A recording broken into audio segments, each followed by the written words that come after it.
سے گزر جاتے ہیں تو پھر ہمارے لیے آسانیاں پیدا ہونا شروع ہو جاتی ہیں.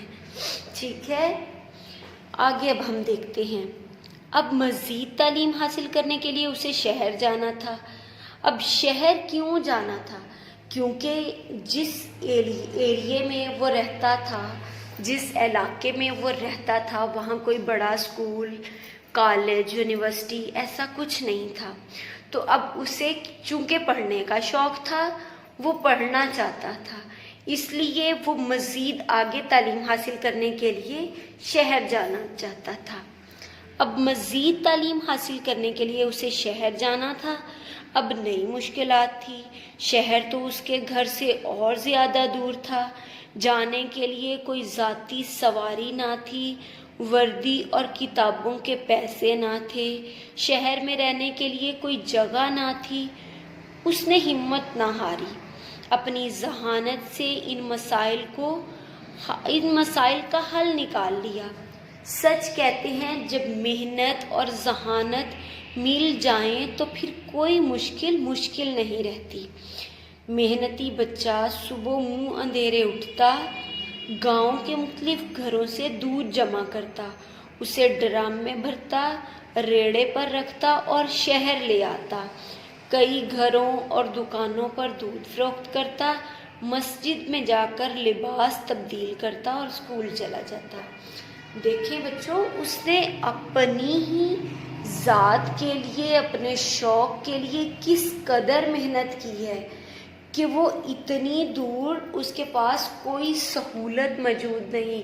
مطلب اس کے پاس کتابیں نہیں ہیں، وردی نہیں ہے، کوئی جانے کے لیے ذاتی سواری نہیں ہے، مطلب سائیکل یا موٹر سائیکل ایسا کوئی بندوبست نہیں ہے. اس کے باوجود اس نے اتنی محنت کی کہ لوگوں کے گھروں سے دودھ اکٹھا کیا اور دودھ جا کے شہر میں بیچا.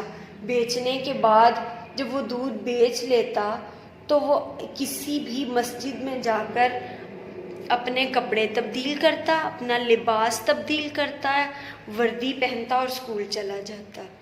یہ اس کی لگن تھی، اس کا شوق تھا کہ وہ کچھ کرنا چاہتا ہے، وہ کچھ بننا چاہتا ہے. جی اب ہم آگے ہیں 18 پیج پہ. ٹھیک ہے، ابھی ہم پچھلے ہی لیسن کا اگلا پورشن اگلے صفحے پر دیکھ رہے ہیں. ٹھیک ہے، اس کی محنت جاری رہی، مطلب وہ محنت کرتا رہا، اس کی محنت ویسے ہی جاری رہی. بچہ اسکول سے کالج اور کالج سے یونیورسٹی پہنچ گیا. اسے قائد اعظم جیسا وکیل بننے کا شوق تھا. وقت پر لگا کر اڑتا رہا اور محنتی بچے نے وکیل کا امتحان پاس کر لیا. بالآخر وہ ایک کامیاب وکیل بن گیا. اس کی غربت تو دور ہو گئی مگر محنت اور ایمانداری ہمیشہ اس کے ساتھ رہی. اس نے سیاست میں حصہ لیا. لوگ اس کی محنت، ایمانداری، حب الوطنی اور سادگی سے بہت متاثر تھے. سیاست میں بھی وہ کامیاب رہا. پہلے قومی اسمبلی کا ممبر بنا، پھر وزیر اور آخر میں وزیر اعظم کی کرسی سنبھالی. اس محنت اور ایماندار بچے کا نام ملک مراج خالد تھا. انہوں نے ساری زندگی ملک اور قوم کی خدمت میں گزاری. کبھی کوئی ناجائز کام نہیں کیا، کبھی ناجائز دولت نہیں کھائی. نہایت سادہ زندگی گزاری. حتیٰ کہ جب وہ وزیر اعظم بنا تب بھی کوئی خصوصی رعایت نہیں لی، سرکاری پروٹوکول استعمال نہیں کیا، اپنے چھوٹے سے گھر ہی رہتے رہے. اللہ تعالیٰ کو ایسے ہی نیک اور سچے لیڈر اللہ تعالیٰ پاکستان کو ایسے ہی نیک اور سچے لیڈر عطا کرے، آمین. دیکھو بچوں، آپ لوگوں نے دیکھا کہ ایک بچہ، اس نے اپنی محنت کے بل بوتے پر کس قدر اپنا مقام حاصل کیا. اس نے محنت کی، اس کے دل میں ایک شوق تھا، ایک لگن تھی کہ وہ قائد اعظم جیسا بنے. قائد اعظم ہمارے بانی ہیں، ہمارے پاکستان کے بانی ہیں اور نامور شخصیات میں ان کا شمار کیا جاتا ہے، جنہوں نے پاکستان کے لیے بہت محنت کی، کاوش کی، اور آج ہم ایک الگ وطن میں، ایک الگ ملک میں رہ رہے ہیں تو صرف انہی کی بدولت کہ انہوں نے اپنی زندگی میں بہت ساری محنت اور کاوش کی کہ مسلمان اپنا ایک الگ وطن بنا کر ایک الگ جگہ پہ رہ سکیں، جہاں انہیں مکمل آزادی ہو، کسی قسم کی کوئی پریشانی نہ ہو، وہ اپنی زندگی اسلامی طریقہ کار سے گزار سکیں۔ تو اس کے دل میں ایک شوق تھا کہ وہ قائد اعظم جیسا وکیل بنے۔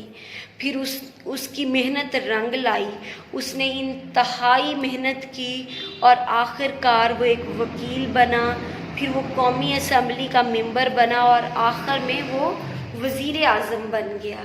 دیکھیں اس نے کس قدر محنت کی اور کس قدر اللہ تعالیٰ کو اس کا وہ خلوص، اس کی محنت، اس کی محبت، اس کی لگن پسند آئی اور اللہ تعالیٰ نے اسے کس مقام پہ لا کر کھڑا کر دی، پہنچا دیا۔ تو دعا ہے اللہ تعالیٰ پاکستان کو ایسے ہی نیک اور سچے لیڈر عطا کرتا رہے، آمین۔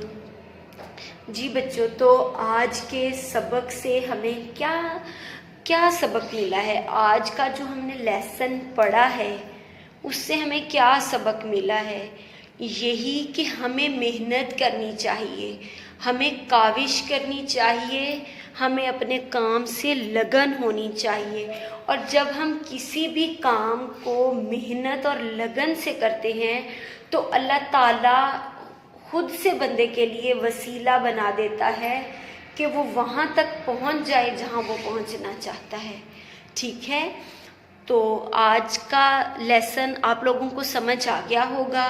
محنتی بچہ ہے، آپ لوگوں نے گھر میں اس کو ایک دفعہ پھر سے رپیٹ کر لینا ہے، ٹھیک ہے؟ اور امید ہے آپ لوگوں کو سب اچھے سے سمجھ آ گیا ہوگا، ٹھیک ہے؟ کل ایک نئے لیسن کے ساتھ، نئے ٹاپک کے ساتھ حاضر ہوں گے، تب تک کے لیے اپنا خیال رکھیے گا۔ اوکے، خدا حافظ۔